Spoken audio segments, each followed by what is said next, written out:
अस्सलाम वालेकुम। इस वीडियो में प्रिसिशन सॉफ्टवेयर में fix class wise salary employee की कैसे प्रोसेस की जाती है, इस हवाले से इंफॉर्मेशन प्रोवाइड की जाएगी। फिक्स क्लास वाइज सैलरी से मकसद ये है कि एक एम्प्लॉय की एक फिक्स सैलरी है किसी भी पर्टिकुलर क्लास के सेक्शन की और एक पर्टिकुलर सब्जेक्ट की। मिसाल के तौर पे एक teacher group science class 9 section A को बायोलॉजी पढ़ाता है और उसकी सैलरी जो इदारे के साथ तय करता है वो 5,000 रुपये। स्टूडेंट की क्वांटिटी से यानी नंबर ऑफ स्टूडेंट से उसकी सैलरी का कोई ताल्लुक नहीं है, और चाहे एक स्टूडेंट हो चाहे 100 स्टूडेंट हो, उसकी सैलरी इस particular group class section subject के लिए यही रहेगी। इसके लिए सबसे पहले आपको एचआर के ड्रॉप डाउन मेन्यू में एम्प्लॉय फाइल प्रोसेस होना ज़रूरी है। एम्प्लॉय फाइल कैसे प्रोसेस होती है ये दूसरी वीडियोस में ऑलरेडी मेंशन किया जा चुका है, लेकिन एक शॉर्ट इंट्रोडक्शन एम्प्लॉय फाइल का यहाँ भी मैं दे रहा हूँ। एम्प्लॉय फाइल ओपन करने के बाद आपको एम्प्लॉय का कोड, एम्प्लॉय का नाम सेट करना होता है। एम्प्लॉय का नाम आप वही रखेंगे जो कि उसके CNIC के ऊपर लिखा हुआ है, और जो एक स्पेलिंग CNIC के ऊपर लिखी हुई है आप वही स्पेलिंग यूज़ करेंगे। मिस्टर, मिस, सर, प्रोफेसर, इस तरह के प्रेफिक्स आपने एम्प्लॉय के नाम में नहीं इस्तेमाल करने अनटिल एंड अनलेस वो उसके CNIC के ऊपर मेंशन ना हो। जितने भी एम्प्लॉय जिनका ताल्लुक टीचिंग से है उनके अंदर मैंडेटरी जो चेक लगाना होता है वो टीचर का होता है।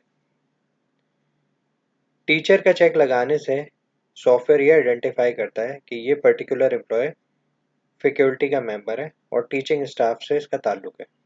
अगर आप टीचर पे चेक नहीं लगाते तो सॉफ्टवेयर इसको ये कंसिडर करेगा कि ये टीचिंग स्टाफ या फैकल्टी का मेंबर नहीं है बल्कि एडमिन स्टाफ है।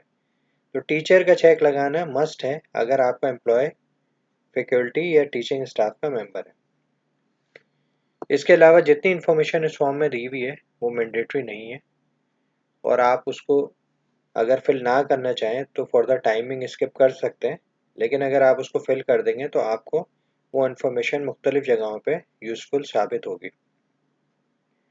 राइट साइड पे सैलरी डिस्क्रिप्शन दिया हुआ है। फिक्स क्लास वाइज सैलरी बनाने के लिए यहाँ पे उसकी कोई भी डिटेल नहीं दी जाएगी, और सैलरी की डिटेल यहाँ पे सिर्फ एडमिन एम्प्लॉयज़ के लिए यूज़ होती है। सैलरी डिस्क्रिप्शन के अंदर एक चीज़ यहाँ पे आपको लोन नज़र आएगी, ये लॉन्ग टर्म लोन है। सिर्फ इस मेन्यू को आप यहाँ से इस्तेमाल कर सकते हैं। HR के ड्रॉप डाउन मेन्यू में फिक्स क्लास वाइज सैलरी बनाने के लिए एम्प्लॉय फाइल के बाद जो नेक्स्ट स्टेप है वो फी पोर्टफोलियो का है। एक इम्पॉर्टेंट अजम्पशन इस वीडियो के अंदर ये है कि यहाँ पे जो पेरोल ऑप्शन है वहाँ पेरोल लेवल जो है वो एडवांस इस्तेमाल किया गया है। तो ये जितनी भी इंफॉर्मेशन आपको प्रोवाइड की जा रही है ये पेरोल एडवांस के हवाले से है। पेरोल स्टैंडर्ड में फी पोर्टफोलियो का कोई ताल्लुक नहीं होता। एम्प्लॉय फाइल बनाने के बाद आप फी पोर्टफोलियो सेट करेंगे। फी पोर्टफोलियो सेट करने के लिए आप फी पोर्टफोलियो ओपन करेंगे और सबसे पहले जो काम आपने करना है वो यहाँ पे मंथ सेलेक्ट करना है। मेरे इस एग्जांपल में मैं मई 2024 को बेस बना रहा हूँ और मैं ये मंथ सेलेक्ट करूँगा तो इस टाइम ड्यूरेशन में जो भी क्लासेस चल रही होती हैं सेंटर के अंदर या इदारे के अंदर या ऑर्गेनाइजेशन के अंदर वो राइट साइड पे अपेयर हो जाती हैं। मंथ सेट करने के बाद मुझे ये डिसाइड करना है कि मैं किस पर्टिकुलर एम्प्लॉय की सैलरी प्रोसेस करना चाहता हूँ। उस एम्प्लॉय का कोड यहाँ पे मुझे एंटर करना हो। एम्प्लॉय का कोड एंटर करते ही उस एम्प्लॉय का नाम मेरे सामने यहाँ पे अपेयर हो जाएगा। एम्प्लॉय का नाम अपेयर होने के बाद आप दो काम कर सकते हैं। आप group class section subject manually यहाँ से सेलेक्ट कर सकते हैं, या आप चाहते हैं अगर और एक दफ़ा अगर आप प्रोसेस पहले कर चुके हैं सैलरी तो आप यहाँ सिंपली डबल क्लिक करें और आपके सामने वो इन्फॉर्मेशन आ जाएगी। मैं इस एक्सरसाइज को पहले परफॉर्म कर चुका हूँ, इसलिए मैंने मेरे डबल क्लिक करते ही यहाँ पे इंफॉर्मेशन आ गई। अगर आपके साथ ऐसा ना हो और आप फर्स्ट टाइम पेरोल बना रहे हैं तो आप group, class, section, subject, payment term यहाँ मैन्युअली सेलेक्ट करेंगे। यहाँ पे मेरी पेमेंट टर्म्स जो है वो फिक्स क्लास वाइज लिखी हुई है। अमाउंट के अंदर मैंने वो अमाउंट डालना है जो इस particular group, class, section, subject के लिए सैलरी के तौर पे टीचर को प्रोवाइड किया जाएगा। मैंने इस एग्जांपल में 5000 को एक सैलरी का अमाउंट कंसीडर किया है। मेरे ये लिखने के बाद मेरे पास ड्रॉप डाउन मेन्यू में तमाम वो स्टूडेंट आ जाएंगे जो कि इस पर्टिकुलर ग्रुप, क्लास, सेक्शन और सब्जेक्ट को पढ़ते हैं। और जैसे ही स्टूडेंट मेरे सामने आएंगे तो मैं सिंपली इसको सेव कर लूँगा। स्टूडेंट सामने आने के बाद आपको उनकी मंथली फीस और फी अमाउंट यहाँ लिखना होता है। मंथली फीस वो फीस है जो कि ओवरऑल सब्जेक्ट्स की फीस है। जैसे एक स्टूडेंट जो है वो 4 सब्जेक्ट लेता है और हर सब्जेक्ट की उसकी फीस जो है वो 1000 रुपये, लेकिन क्योंकि वो 4 सब्जेक्ट ले रहा है और टोटल फीस जो उससे कलेक्टेबल है या उससे ली जाती है वो 4000 रुपये, तो यहाँ मंथली फीस में 4000 रुपये आएगा। फी अमाउंट के अंदर अगर बायोलॉजी की उन 4000 में से 1000 रुपये हैं तो यहाँ पे 1000 रुपये लिखा जाएगा। 1000 रुपये लिखने के बाद एक्चुअली ये जो फील्ड्स अभी मैं यहाँ मेंशन कर रहा हूँ इसका क्लास फिक्स वाइज से कोई ताल्लुक नहीं है, लेकिन ये फील्ड्स मंथली फीस और फी अमाउंट जो है ब्लैंक नहीं रहनी चाहिए।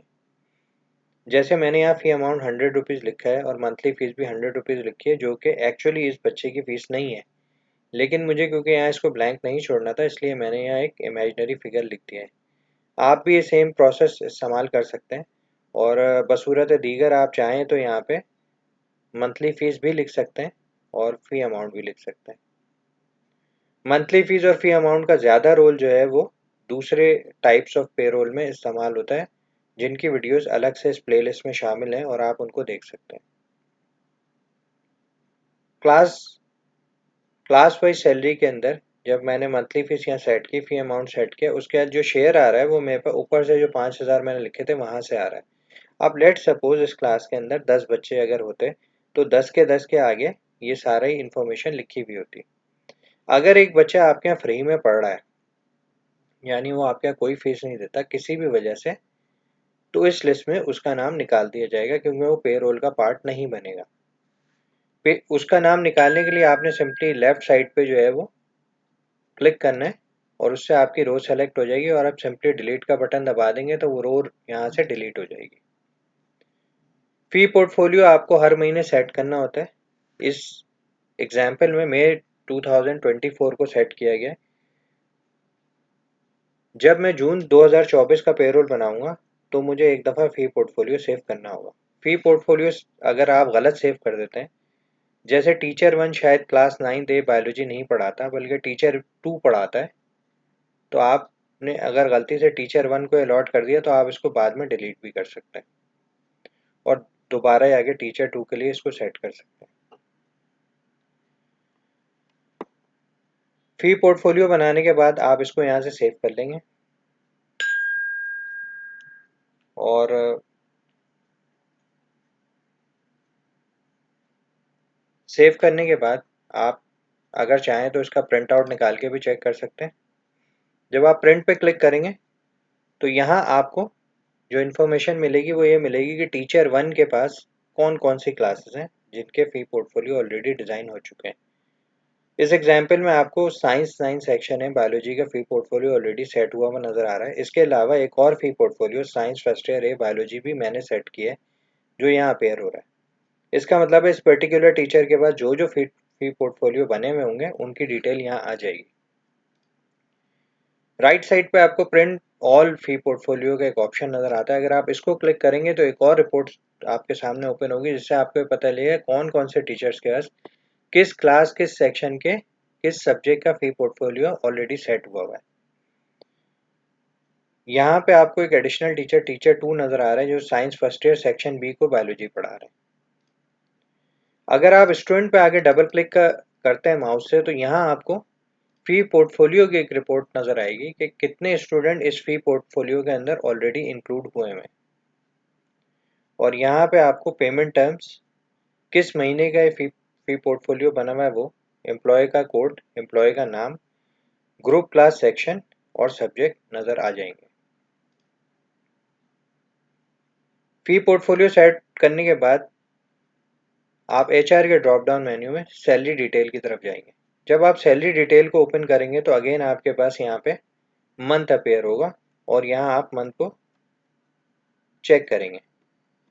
जैसे ही मैंने मई 2024 को क्लिक किया तो यहाँ मेरे पास लिस्ट आ रही है। अगर मैं इसको डबल क्लिक करता हूँ टीचर को, तो आप यहाँ देखेंगे कि यहाँ इस टीचर का साइंस 9 सेक्शन है, biology class wise 5000 payable amount appear हो गया है।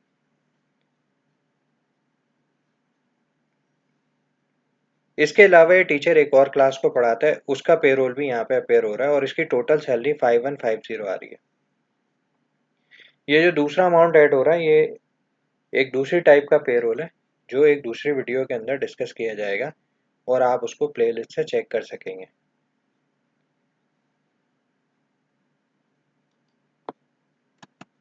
लेट एब्सेंट डिटेल, अगर आप मैन्युअली यहाँ पे लेट एब्सेंट का अमाउंट एंटर करना चाहते हैं तो आप कर सकते हैं। जैसे आप ये करेंगे ये आपके नेट पेमेंट से एडजस्ट हो जाएगा। इसको अगर आप सेव कर लेते हैं तो ये सेव हो जाएगा। सेव होने के बाद आप पे स्लिप का प्रिंट आउट ले सकते हैं। अगर आप पे स्लिप पे गौर करेंगे तो यहाँ ऊपर आपको अर्निंग्स और नीचे डिडक्शंस नज़र आ रही हैं। अर्निंग्स टीचर की जितनी भी सैलरीज हैं उसके अंदर वो सारा अमाउंट आता है, और डिडक्शन में अगर कोई डिडक्शन कर रहा है इदारा तो वो नज़र आता है, और नीचे उसकी जो है वो नेट सैलरी नज़र आती है। ये pay slip as a receipt भी यूज़ हो सकती है, यानी आप टीचर को भी दे सकते हैं और टीचर से साइन करा के एक कॉपी अपने पास भी रख सकते हैं कि उसको ये पेमेंट हो चुकी है। सैलरी डिटेल में आपको लेफ्ट साइड पे नीचे पोस्ट का बटन नज़र आ रहा है। आपने इसको इस्तेमाल नहीं करना उस वक्त तक जब तक आपका पेरोल हर तरह से कंप्लीट ना हो जाए। अगर आपने पोस्ट का बट चेक लगा के सेव पोस्टिंग कर दी तो उसके बाद ये सैलरी डिटेल लॉक हो जाएगी और इसमें किसी किस्म की ऑल्ट्रेशन जो है वो आप नहीं कर सकते। पोस्टिंग को आप डिलीट भी नहीं कर सकते, बिकॉज पोस्ट होने का मतलब ये है कि आपका पे स्लिप हर तरह से चेक होने के बाद अब पोस्ट हो चुका है और अब इसमें किसी भी किस्म की ऑल्ट्रेशन की गुंजाइश मौजूद नहीं रही है। पोस्टिंग से पहले आप इसको डिलीट भी कर सकते हैं, और अगर आपके फी पोर्टफोलियो में कोई चेंजेस आ गए तो आप इसको डिलीट भी कर सकते हैं, चाहे आपने सेव किया हो। आप इसको डिलीट करके जाके फी पोर्टफोलियो में दोबारा से चेंजेस अगर करना चाहते हैं तो कर सकते हैं। लेट एब्सेंट को अगर आप इग्नोर करना चाहते हैं, इससे मकसद ये है कि अगर एक टीचर है जो लेट आया है और आपने उसकी कोई डिडक्शन की है और वो आके आपसे रिक्वेस्ट करता है कि डिडक्शन इस दफ़ा ना की जाए और इस चीज़ को इग्नोर कर दिया जाए, तो आप इग्नोर पे चेक लगा देंगे। उससे होगा ये कि आपके पे स्लिप के अंदर ये अमाउंट कट हुआ हुआ नज़र आएगा और ये अमाउंट टीचर तक कम्युनिकेट भी हो जाएगा, लेकिन उसकी नेट पेमेंट में उसका इम्पैक्ट नहीं आएगा। अगर आप इसके नीचे एडवांस को देखते हैं तो एडवांस के अंदर वो फील्ड है जो किसी भी टीचर या एम्प्लॉय ने इस मंथ की सैलरी के अगेंस्ट आपसे ली है। जैसे किसी की सैलरी 5000 है और उसने रिक्वेस्ट करके आपसे 500 रुपये एडवांस ले लिए। अगर आप एडवांस में अमाउंट ऐड कर देंगे